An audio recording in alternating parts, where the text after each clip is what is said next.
Seja bem-vindo. Primeira coisa que eu tenho que explicar para vocês é por que nós transferimos para sexta-feira. Baseado na última palestra de quinta que nós tivemos problemas com a van, foi uma grande emoção. Peço desculpas para quem chegou em casa muito tarde no dia. Nós temos um outro projeto que usa a van, né? Então nós estamos tentando trazendo para sextas-feiras por conta da gente ter esse recurso para trazer e levar vocês. Nós abrimos novas unidades no Sol Nascente Recanto das Emas e na próxima palestra nós vamos passar na van lá também, para estar trazendo mais gente. Então a tendência é que chegue mais gente. Eu sei que o pessoal já tinha meio que acostumado a vir nas quintas, tanto é que a gente está sentindo falta de algumas pessoas, mas agora a gente muda para sexta sim, sexta não. Com o intuito de a gente ter esse recurso para poder fazer esse transporte gratuito. Outras situações, nós estamos organizando uma amostra, né, Jorge? Para aqueles que estão altamente interessados, a gente em breve vai ter a data, só dá uma olhada lá no Instagram, o material da comunicação está prestes a sair.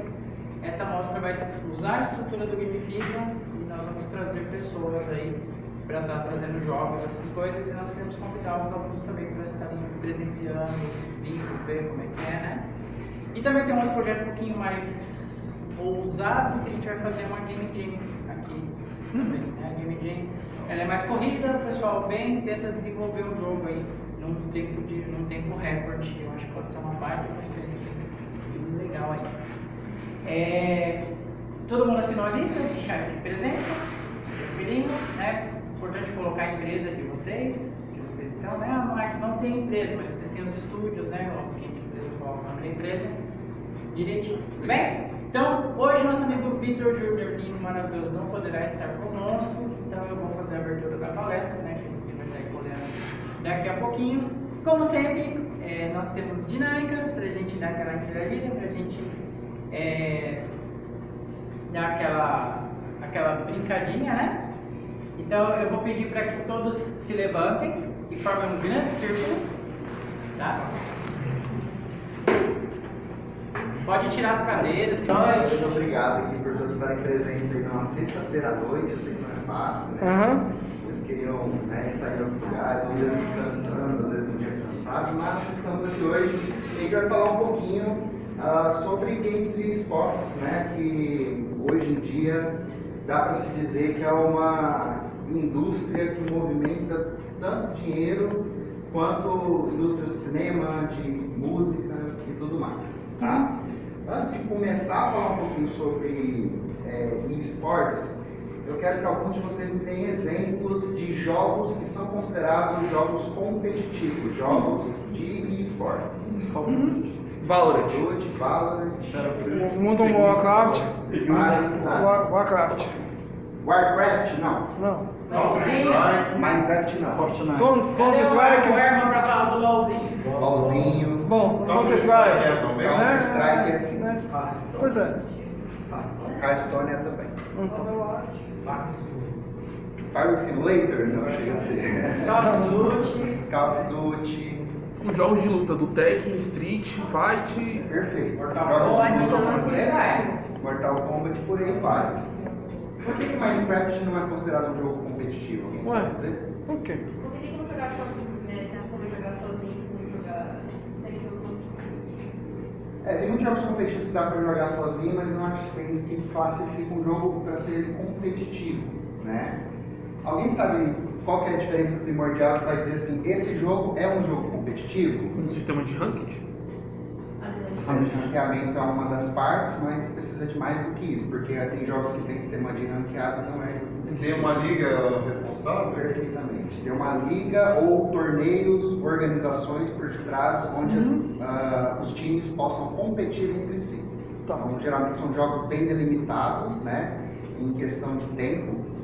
Jogos aí que variam de 15 minutos uma partida até uma partida de 2 horas, até, né, dependendo aí do CS que vai pro overtime, pode dar até umas 2 horas, né? Então o X-Wing é competitivo. X-Wing seria competitivo, sim. Né? Então Minecraft não poderia entrar, né? Nem o Roblox, até o Roblox não é nem um jogo em si, mas é uma plataforma com vários jogos. Sim. Onde pode haver competitividade dentro do jogo sem ele ser um jogo competitivo, né? Um esporte, né? Até mesmo jogos de corrida de carro, assim? Não pode Jogos não? de corrida de carro são jogos competitivos, sim. Ah. Né? O Fórmula 1, Sim. né? Tem vários jogos que entram nessas categorias. E eles são subdivididos em diversas classes. Aí tem os jogos de luta, os jogos de esportes tradicionais, os FPS. O que é FPS? Alguém sabe? First Person Shooter, tiro em primeira pessoa. Sim. Né? Sim. E aí entra Call of Duty, Valorant, né? E diversos outros jogos. Temos os jogos, agora tem uma categoria chamada Battle Royale. Alguém sabe o que é o Battle Royale? Fortnite, Fortnite. PlayerUnknown's Battlegrounds. H1Z1. E o objetivo final é tu cai dentro do mapa, né, pega os seus equipamentos, e se você for o último cara ou o último grupo a ficar vivo, você ganha. Né? Tem os jogos de corrida, jogos de luta, enfim, né, e aí vai se formando o mundo dos esportes eletrônicos. Né? Quando a gente fala assim, mundo dos esportes eletrônicos, a primeira coisa que vem na nossa cabeça é que para você entrar nesse mundo, o que você precisa ser? Jogador profissional, um gamer, né? Sim. Gamer, jogador profissional. Sim. Mas hoje eu estou aqui para mostrar que não é só isso, tá? A gente tem muito mais para além do jogador profissional apenas. Você vai ver que tem todo um complexo dentro desse mundo, né? E várias profissões se formam a partir dos esportes eletrônicos. Tá bom? Vamos lá. Primeiro, antes de tudo, deixa eu me apresentar, né? Esse aqui é o meu avatar, quem sou eu, né? Meu nome é Leandro Prudente, meu apelido nos jogos é Legend, né? Leandro Legend. Eu fui psicólogo de um time de League of Legends chamado Rinsby Sports. É um time de Goiânia. Né? Vocês lembram desse time? Eu lembro. Né? Esse time já competiu em 2021/2022, né? No CBLOL, que é o maior campeonato de League of Legends que temos aqui no Brasil. Quando eu entrei, a gente estava em último lugar na tabela, né? Entrei, estava em último lugar, fizeram uma reformulação de time. E com esse novo time e o trabalho da equipe multiprofissional, não estava só eu como psicólogo, né? A gente tinha um nutricionista, uma nutricionista, tínhamos um fisioterapeuta e um educador físico, tudo para dar suporte para esses jogadores. E a gente conseguiu o vice-campeonato daquele ano, né? Então saímos de último para segundo lugar. Então, assim, e foi o único time do Centro-Oeste que representou numa final de League of Legends até hoje, tá? Então, um dos poucos aí do Centro-Oeste para representar. Fui coach na Magi Esports, que é um time feminino de Widelift. Quem não conhece esse jogo, ele é o famoso LoL do celular, chama carinhosamente de Celulol. Celulol. E eu fui coach desse time, né? O Widelift é um jogo que eu domino um pouco mais do que o LoL de PC, mas eu jogo os dois. Também sou caster / narrador de jogos, né? Pra quem não conhece essa área de casting, de ser caster, né? Quem já viu futebol sabe, né? O Galvão Bueno, ele é um narrador, né? Então vamos dizer que o Galvão Bueno é o caster do futebol, né? É o cara que vai trazer o quê? A emoção do jogo para o seu público, né? O cara que vai falar sobre a jogada, as pessoas que não entendem, é o cara que vai estar explicando como é que funciona o jogo, né? Como é que funciona uma jogada e, né, vai trazer essa análise um pouco mais profunda, mais tática do jogo também para passar essa emoção para o público. Então, eu narrei alguns jogos no segundo aberto, inclusive com o meu amigo Máquia, né? Narrei o Widelift, partilhei a narração aí em comentários com o Máquia, né? No PodGap, que é um campeonato inclusivo de Widelift, né? No qual eu fui convidado para fazer a narração também. E na Campus Party, lá de Goiás, a terceira Campus Party de Goiás, eu narrei a final do campeonato de Valorant lá. Também sou palestrante, como estou aqui hoje também. Fiz essa mesma apresentação em alguns outros lugares. Apresentei na Campus Party Goiás, que eu tenho Psicologia dos Esportes. Apresentei essa mesma que eu estou passando para vocês hoje na Campus Party aqui de Brasília esse ano, né? Acabei me colocando aqui. Eu estava presente. Oi? Eu estava presente. Verdade, você estava lá na Campus Party. Também sou idealizador do curso de formação Pro Player dentro da Biblioteca Nacional de Brasília. Tá? A primeira arena gamer aberta a público, tá? do país. Foi montada lá dentro da biblioteca, está lá até hoje em funcionamento. Tá? Se em algum momento alguém estiver na biblioteca, quiser passar lá a jogar algum jogo competitivo, está disponível aos computadores para você jogar também. Tá? E esse curso de formação, por enquanto, ele está paralisado, mas tem ideias de mais para frente ele voltar a acontecer. Né? Inclusive, o Marco tinha uma ideia muito boa que ele trouxe, né? Da parte de criação de conteúdo. Isso aí. Né? Eu acho que seria bem interessante daí a gente discutir também, falar um pouquinho sobre a criação de conteúdo. Isso aí. Faço lives na Twitch desde 2022, né? Período finalzinho da pandemia eu comecei a fazer as lives e estou aí até hoje, faço lives de Valorant, League of Legends, Fortnite, principalmente Fortnite agora, que eu estou um pouquinho mais nesse jogo, né? Que tá bem legal, temporada da Marvel aí, pra quem gosta, né? Tá bem interessante. E também sou assessor técnico em captação de recursos, mobilização de projetos e governança pela Rede TES, que é uma empresa que basicamente busca organizações da sociedade civil, OSCs, que tenham projetos, não importa a área do projeto, né? E a gente vai buscar a verba, o dinheiro para fazer esse projeto acontecer, né? Seja emenda, seja lei de incentivo, enfim. E esse aqui, quem sou eu? Até agora. Falei muito de mim, vamos falar um pouquinho agora sobre esportes, jogos, games, né? A gente está aqui para ver sobre isso, né? Principalmente. Então, o que é o esporte? Né? São competições organizadas no qual se utiliza um jogo digital, um game, com enfoque no desenvolvimento dos torneios, né? Então tem que ter times, tem que ter organizações, tem que ter players e tem que ter toda a equipe por volta disso para fazer com que esses torneios se tornem algo financeiramente viável. Tá?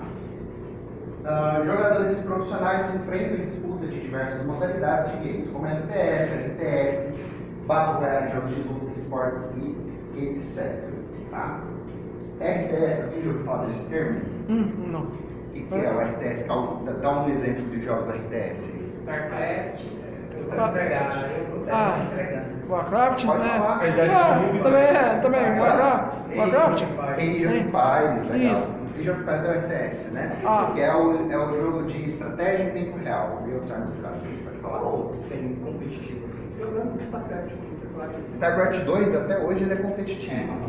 Né? Eu não sei te falar alguns exemplos de RTS.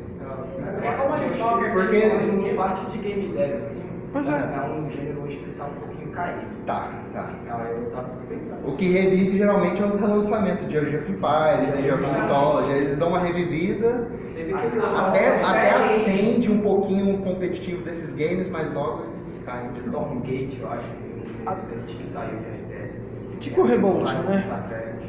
O Warcraft é um exemplo de RTS, né? O Warcraft em si, Red Alert, né? Como a gente compra Red Alert também.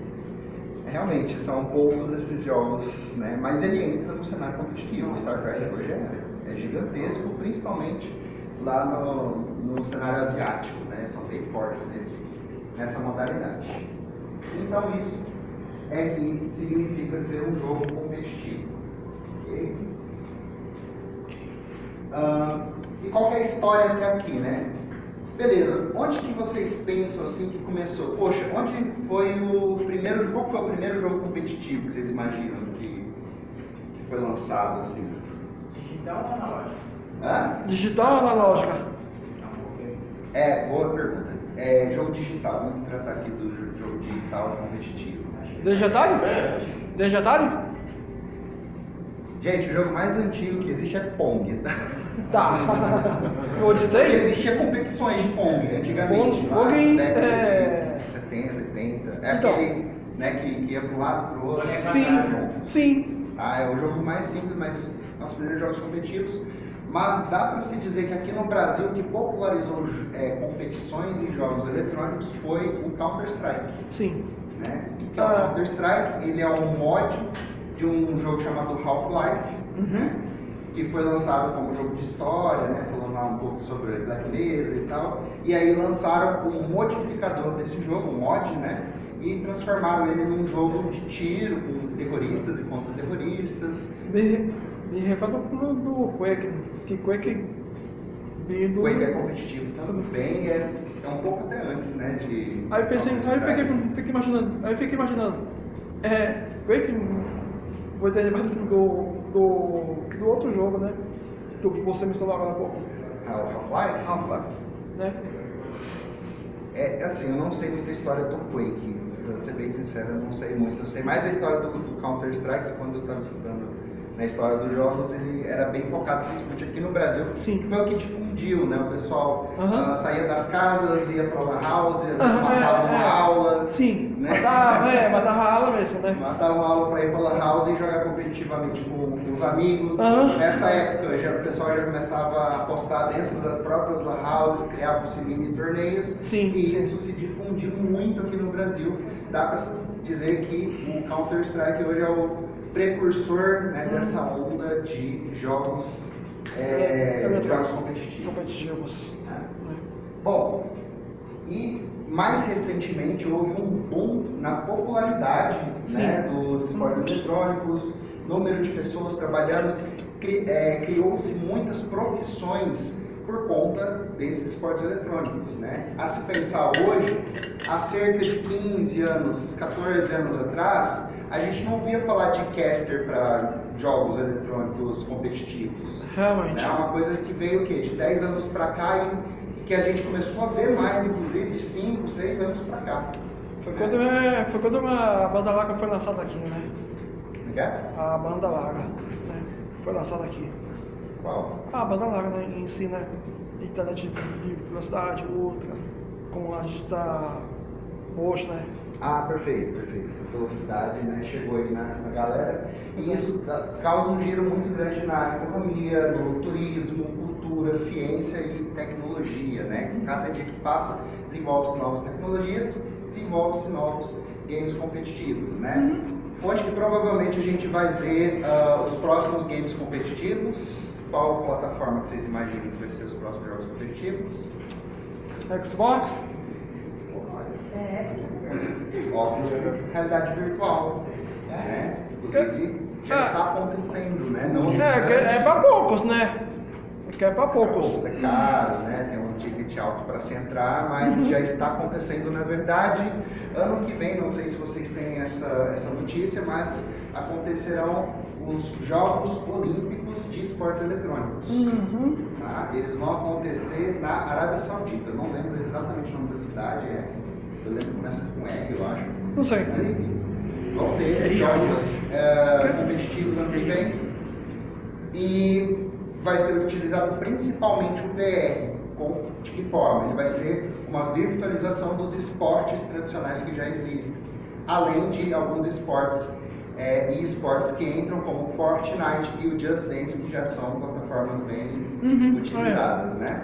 Mas, por exemplo, vai ter o Taekwondo virtual. Então, o pessoal coloca o óculos VR e tem a contabilização dos pontos como se fosse uma luta de Taekwondo normal, só que vai ser totalmente virtualizado. Da mesma forma, vai ser feito com ciclismo, com vela, enfim, tem vários esportes que entram aí dentro do VR, né? Então, o VR é, sim, uma das próximas plataformas onde os jogos competitivos vão assimilar também. Verdade. Tem também a questão da formalização profissional, né? Então, esse giro de economia gera novos contratos, novas equipes de suporte, treinamento físico e mental e instalações de treinamento. Já ouviram falar na palavra gaming house? Já. O que é a gaming house? Era uma casa geralmente para treinar os atletas de esporte. Eles ficavam lá durante a semana inteira, aí nos fins de semana iam para os campeonatos. Passava a semana lá treinando e moravam lá basicamente. O mesmo lugar onde aquelas pessoas moram, né, o grupo inteiro mora, é o mesmo lugar onde eles treinam também. Mais recentemente foi aprimorando-se esse conceito e agora tem também as gaming offices, né? Ou centros de treinamento, que basicamente você sai da sua casa, tu mora com sua família normalmente, mas você sai da sua casa, vai treinar e depois tu volta para sua casa para dormir e ter aquele convívio com a sua própria família. Porque era um dos problemas que tinha. Esse era um dos problemas, dava muita treta, né? Dava muita treta. Você tinha que conviver com aquele pessoal 24 horas por dia, você não via sua família, você não via namorada, você não via ninguém. E, né, às vezes isso começava a atrapalhar no psicológico das pessoas até eles transferirem. Hoje quase tudo é game office. É muito difícil tu ver uma game house, apesar que ainda existe. Tá? Trazendo um pouquinho para o meu histórico, a Rensga, ela tinha os dois, ela tinha game office e game house. Só que isso se tornou um problema porque o pessoal começou a preferir fazer game office. Só que aí eu só conseguia trabalhar se fosse game house. Lá no office. No e eles queriam ficar só na game house. Né? E começou a dar esses problemas lá, enfim, eu acabei saindo de lá por conta principalmente desse problema, né? Que eles preferiram ficar só em game house, aí não tinha como ter esses atendimentos lá. Tá? Hoje também a gente tem arenas dedicadas onde fazem-se transmissões de jogos de esportes, né? A gente tem uma arena muito grande. Igual a final do Rainbow Six Siege foi do ano passado.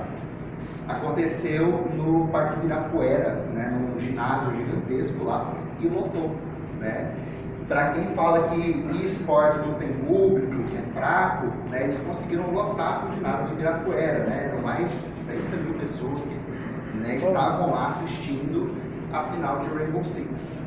Né? Então, sim, tem um público para isso, né? E justamente por causa desses fãs que também são consumidores é que a economia do esporte acontece, é por isso que ela gira. Tá? Temos estúdios de transmissão, né? A gente está numa era onde é muito comum se ter podcasts, youtubers, pessoas criadoras de conteúdo, e cada vez mais há essa necessidade de ter lugares como estúdios de transmissão profissional, né? Tanto de transmissão quanto de gravação também. E sistemas de produção de vídeo, como eu estava falando também. Mais recentemente, né, exatamente em 9 de janeiro de 2024, foi aprovada a Lei 7.390, que reconhece os esportes eletrônicos como esporte.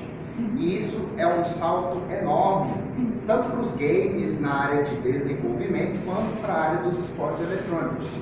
Por quê? Porque como agora os games eles são reconhecidamente esportes, eles deixam de ser enquadrados como jogos de azar. Antigamente os esportes games, eles eram considerados jogos de azar, e eles tinham um imposto muito alto, né, tanto para a compra dos jogos em si, e dificuldades, assim, grandes para conseguir captar recursos para, por exemplo, desenvolver um novo jogo. Né? E agora isso não acontece mais, porque agora é considerado um esporte, por conta dos esportes eletrônicos serem considerados esportes, abriu-se o leque, as portas aí para que desenvolvedores, por exemplo, possam criar o seu projeto e fazer com que ele seja, com que a verba para fazer acontecer esse jogo venha de programas governamentais, como o Lei Rouanet, como emendas parlamentares, agora podem fazer parte, inclusive, né, quando você vai dar uma estudada nas campanhas políticas que tem por aí, tem muito político hoje que está colocando games, tá, como pauta para entrar, né, nessas eleições aí, apoiando os games. Pode ver que tem muitos políticos que estão colocando aí os games. Mas, Leandro, isso aí não é uma lei distrital? Não, Porque aqui eu fui pesquisar, a lei 7.390, ela diz questão distrital. Distrital? Distrital. Tá, eu não tava. Isso é uma legal. Olha que de 9 de janeiro de 2024 reconhece a taxa esportiva denominada esportes como modalidade esportiva e dispõe com sua regulamentação do Distrito Federal. Distrito Federal apenas? Tá aí uma informação que eu não sabia, eu acabei colocando aqui pensando que era uma lei federal. Eu também pensei que fosse federal, mas aí como estava ali a lei, eu fui pesquisar. Então a gente está na frente do resto do país, né? Conseguir esse recurso pra gente. Assim, brincadeira, mas assim. Tem problema com a ministra do esporte. esporte, né? Sim, sim, a Ana Moser falou que esporte eletrônico não era esporte, inclusive teve um debate muito forte. Um dos motivos dela ter saído e entrado o Fufuca no lugar foi por conta dessa bater de frente com o pessoal dos esportes eletrônicos. O federal saiu à frente. Sim. Eu posso estar enganado sobre isso, mas eu acho que o marco legal dos jogos e os esportes também estão enquadrados. E era a marco legal e federal. Ah, verdade, do. Que joga Dota lá, como é que chama? Ah, é do Kim. Esse começou pelo Kim, né? Isso, ele que fez o projeto, né? Esse é aquele que engloba também as vestes, não é? O separa as vestes. Eu não senti Passou com as bets, mas ele teve todo um processo de, tipo, das associações de desenvolvimento serem contra os bets darem nessa regularização. E teve um embate entre o Kim e a Leila, que ela abraçou muito o projeto, e aí houve a saída dos bets e ficar só a parte de desenvolvimento e esportes no mar. Perfeito. E na área de desenvolvimento de jogos isso é muito bom. É maravilhoso. Tivemos duas frentes parlamentares, teve uma federal e uma distrital, né? Duas frentes parlamentares para injetar dinheiro nessa área dos esportes eletrônicos. A primeira federal estava com 20 bilhões de reais para serem colocados, investidos tanto na área de esportes eletrônicos quanto na área de desenvolvimento de games. Certo. Tá? Agora eu não lembro quem que foi que estava nessa frente parlamentar, se eu pegar depois essa informação que eu trago para vocês, mas eu sei que a distrital foi o João Cardoso que trouxe, e ele também está apoiando essa parte de games e esportes, ou seja, caso vocês tenham projetos que possam ser aprovados por uma emenda parlamentar, busquem o João Cardoso lá, que é bem provável que ele vá conseguir essa aprovação para vocês. Em Cataguiri. E aí a lei ela é 14.852. Perfeito. Que foi sancionada pelo presidente Luiz Inácio. Tá, pelo lateral, tá. É isso aí. João Cardoso joga. Tá. O filho do João Cardoso, ele é pro player de PUBG. Pela Team Liquid, por esse time aqui que eu tô com a camiseta. Quê? O filho do João Cardoso, ele é pro player. Ele é pro player de PUBG, que é aquele Battle Royale, que deu a origem aos outros Battle Royale praticamente. Ah, tá. É o Alex Kidd? Oi? É o Alex Kidd? Alex Não, Kidd. Bem parecido o desenho. Tá aparentando, né, velho? Infelizmente eu não sou um designer de mão cheia, eu confesso que eu fiz isso aqui tudo no Canva, tá? Desculpa, tá? Não, esquenta com Eu isso. preconceitei com o Canva, não consegui fazer. Vamos lá. Existe um ecossistema de funções essenciais para melhora na performance dos pro players, né? Então, o cara que vai ser pro player, ele não se torna pro player sozinho, né? Ainda mais se for para um jogo competitivo que depende de um time, né? Aí a coisa complica um pouquinho mais. Às vezes você, sei lá, é pro player de Hearthstone ou de algum jogo de luta, Mortal Kombat, um Street Fighter da vida, tu até consegue até certo ponto desenvolver sozinho, mas em algum momento você vai precisar de ajuda. E aí vem todo esse ecossistema para justamente ajudar esses pro players a desenvolverem ainda mais, tá? Então a gente tem o pessoal da staff, né? Quem que é considerado o pessoal da staff?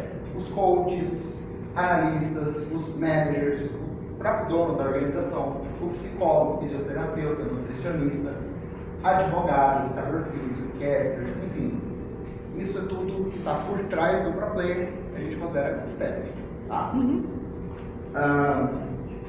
Como, por exemplo, você pensa que vai ser a diferença se um jogador entra com suporte psicológico, né, numa competição, num torneio, onde vai ter muito público, vai ter muita gente gritando, vai ser a primeira vez dele pisando no stage, né, que a gente chama, que é o lugar onde ele vai competir, enquanto que tem um outro cara que não está amparado por esse psicólogo. Um vai ter psicólogo, o outro não vai ter. Vocês acham que dá diferença em questão de desempenho? Dá. Mas dá conta, né?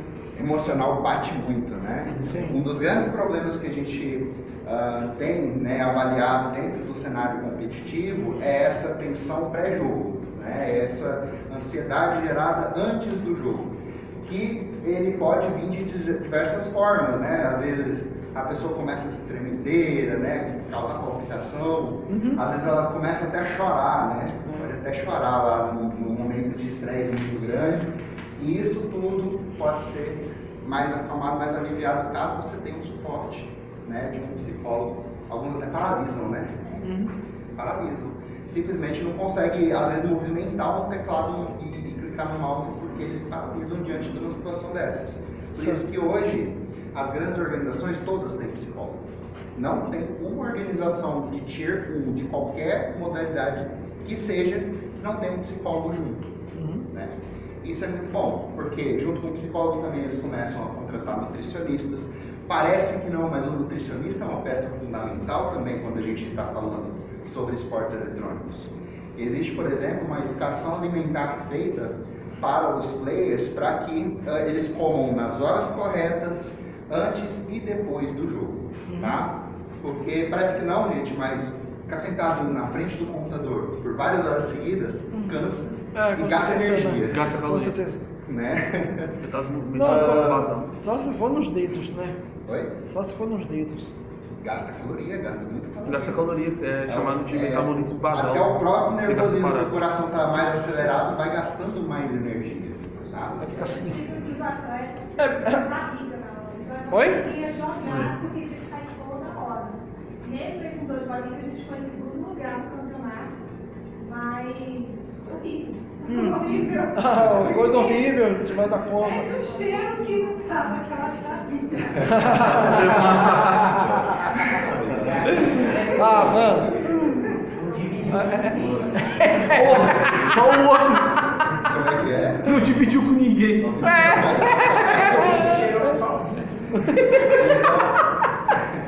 Então cada um tem o seu papel essencial dentro do time de esportes eletrônicos para que faça com que isso torne a vida do jogador profissional mais fácil, né? Porque ele realmente entra no stage e se preocupa apenas em dar o melhor da sua performance, tá? A mentalidade não é uma mentalidade que o pessoal entra com o intuito de vencer o jogo, mas sim a mentalidade de entrar para dar o melhor que ele consegue naquele momento que ele está. Né? Tem um abismo de diferença entre esses tipos de pensamento. Eu ia tá? mencionar isso, né? Eu ia mencionar, porque na época que eu estava jogando, né? Era Super Nintendo, Mega Drive, Master System, na época. Mas dava aula por causa disso. E, inclusive, um problema sério que o pessoal tem batido muito na tecla é: Leandro, e o vício em jogos? Isso é um problema, não é? É um problema, inclusive está no DSM, né? O vício Ô, em treta! jogos. Ele é um problema sério, tá? E por isso mesmo, quando a gente trata dentro das organizações... DSM. Desculpa, é o Manual de Doenças Psicológicas. Isso. Né? Que é um manual que traz ali várias doenças, explica, Na né? verdade, de saúde mental. Saúde mental. De doenças mentais. Isso. Tem o CID, que é mais para a área da medicina, e o DSM mais para a área psiquiátrica, psicologia, Isso. etc. Tá? Pois bem. Tá. Eu me perdi um pouquinho. Gente, eu tenho TDAH, então às vezes eu me perco assim. Não, Foi mal, né? Eu te cortei, né? Não, vamos lá. Continuando. Tá, então tem os steps e cada um deles tem. Tem um advogado ali no meio, Leandro. É preciso de um advogado nas organizações? Pra quê? É mais pra negócio de contrato, eu acho.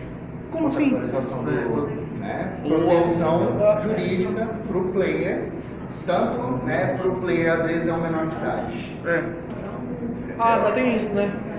Por exemplo, tem um time de Fortnite chamado Hero Base, que quem é o dono é o Flakes, que joga Fortnite. E recentemente ele contratou um pro player de 13 anos, chamado Zenon. O pessoal estava esperando ele fazer 13 anos para contratar, porque a idade mínima legal para você jogar Fortnite competitivamente é 13 anos. Tá? E aí eles contrataram o Zenon, né? E eles precisam de um corpo jurídico assim, fortíssimo, né? Com os direitos da criança, né? Os direitos dele, quais são os deveres dele para com a organização e tudo mais, e ter um apoio, um aparato da família também. Então tudo isso é muito complicado para se fazer sem um advogado. Né? Hoje em dia tem vários advogados que estão se especializando na área de esportes eletrônicos, assim como jornalistas, né? O cara que vai noticiar lá no Mais Esportes, por exemplo, né? São jornalistas focados na área dos games e esportes eletrônicos. Né? Tem muita gente se formando e se especializando nessa sub-área que é a dos games e dos esportes eletrônicos. Analista de TI, não precisa nem falar da importância. Criadores de conteúdo, né? Por que não? Qual que é o papel do criador de conteúdo nesse mundo, pessoal? Ele divulga o jogo que está jogando, basicamente. Aquela empresa que está representando o jogo, ele contrata um criador de conteúdo para ser patronizado e exibir o jogo para ele, basicamente. Perfeito, né? Ele vai criar o que ele chama de comunidade. Né? Ele é que vai juntar a comunidade para aquela organização. O cara que é criador de conteúdo pela Loud, né? Ele tem que ser alguém influente, ele tem que ser alguém que tenha boas habilidades sociais, né? Não necessariamente ele precisa ser muito bom no jogo.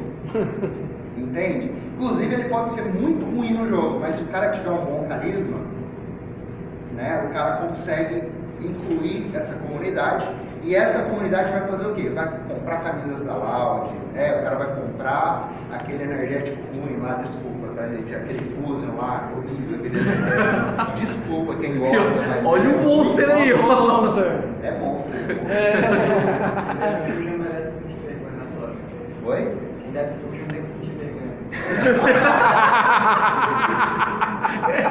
Pro pessoal, um pouquinho.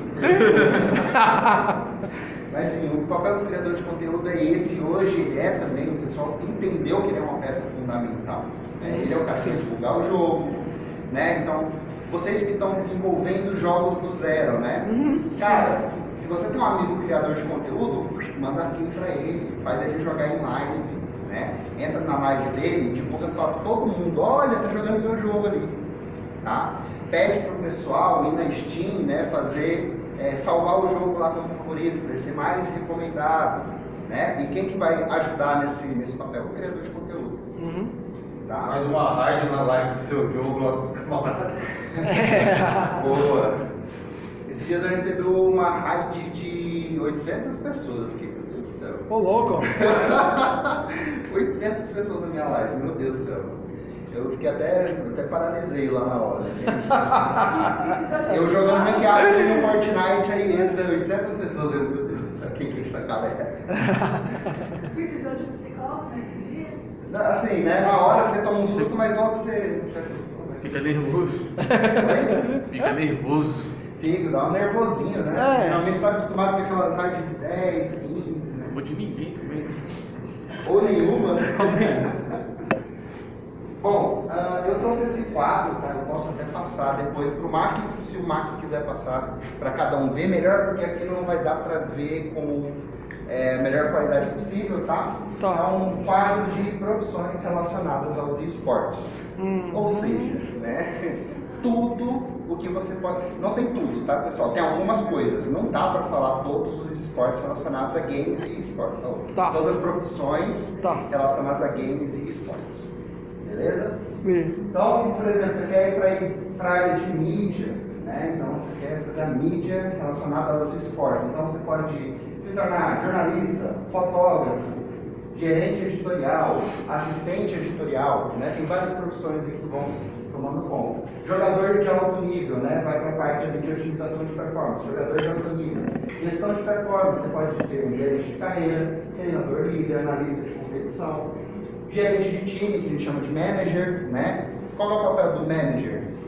Temos um manager aqui entre nós. Lidar com erro é uma coisa que mais demanda tempo lidar com erro.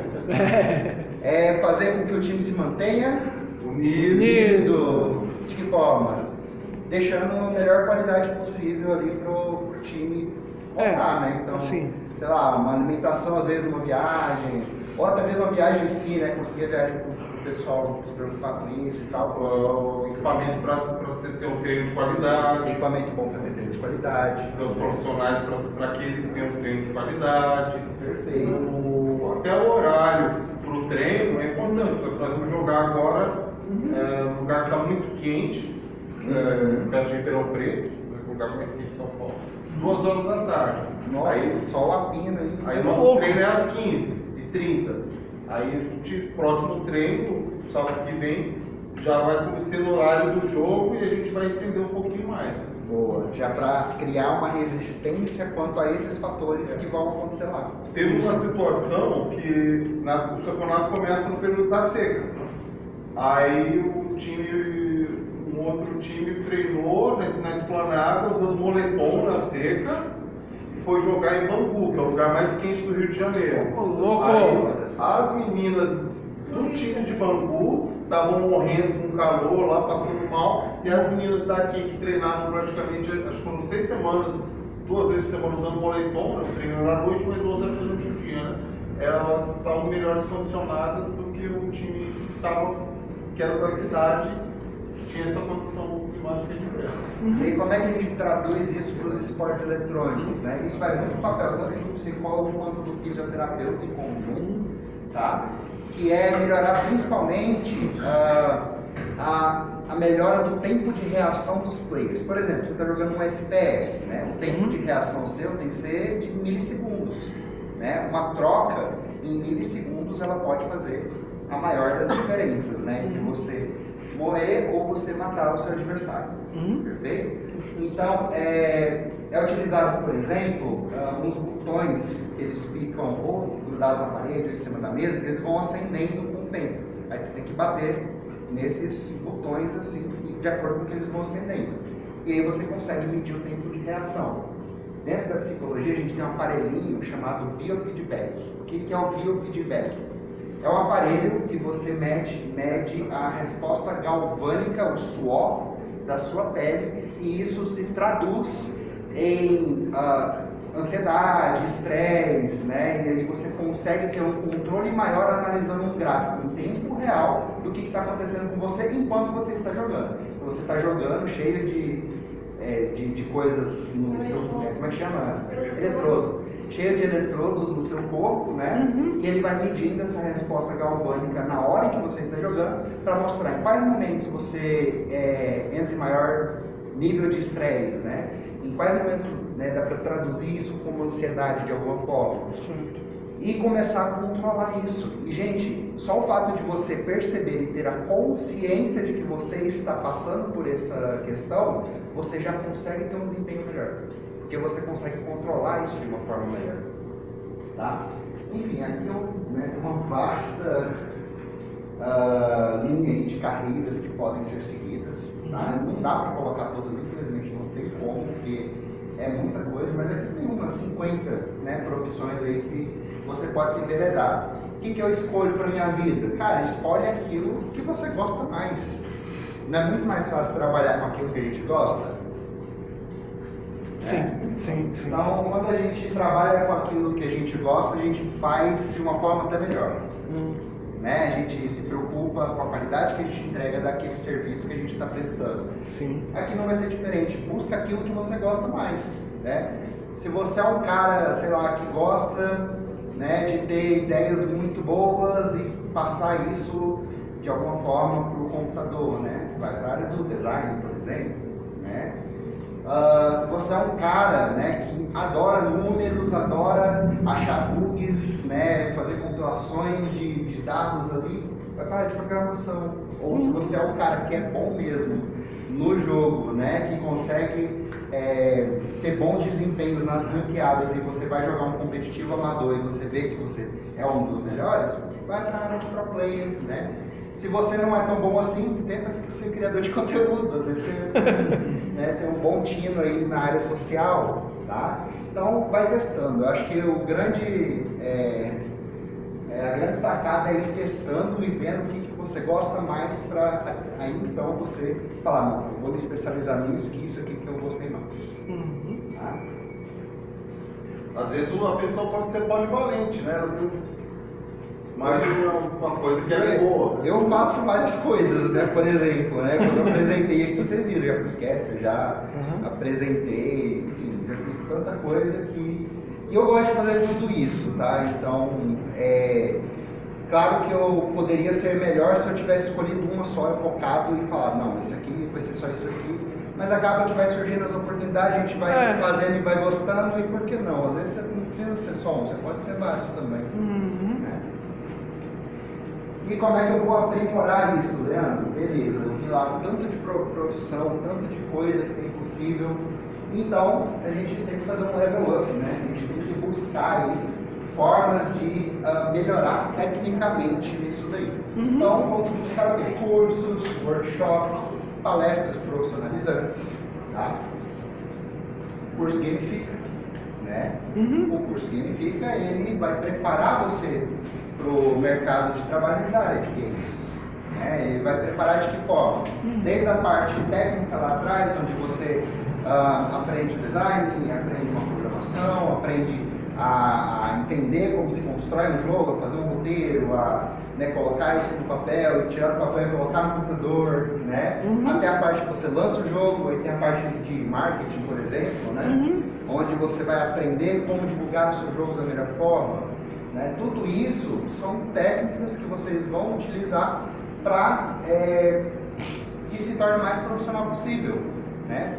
Pensa quem não tem acesso a essa possibilidade, tanto que é muito mais difícil. Tem que aprender sem esses profissionais maravilhosos que tem aqui, né? Fica muito mais difícil. Eu cito, né, tem um curso gratuito na Biblioteca Nacional. Gente, esses slides estão um pouquinho antigos, eu devia ter atualizado eles hoje, mas eu não tive tempo. Eu ia colocar o Gamifica aqui também. Mas o curso gratuito na biblioteca. O Santander, ele tem um programa da CNB Academy, não sei se vocês lembram, mas CNB antigamente era um time de LOL, tá? Eles deixaram de ser um time de LOL para ser agora, vamos dizer assim, os olheiros, né? Os olheiros de várias áreas, tanto do LOL quanto do Valorant, quanto criadores de conteúdo, streamers, e Fortnite também recentemente. Então é um programinha que vai te profissionalizar nessas áreas, né? Por exemplo, quero ser pro player de Valorant, eles têm um curso especificamente para Valorant lá dentro do Santander CNB Academy, tá?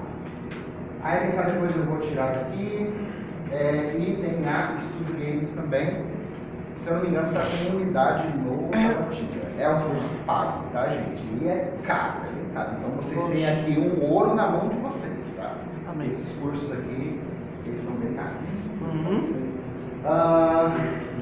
Qual o valor mais ou menos?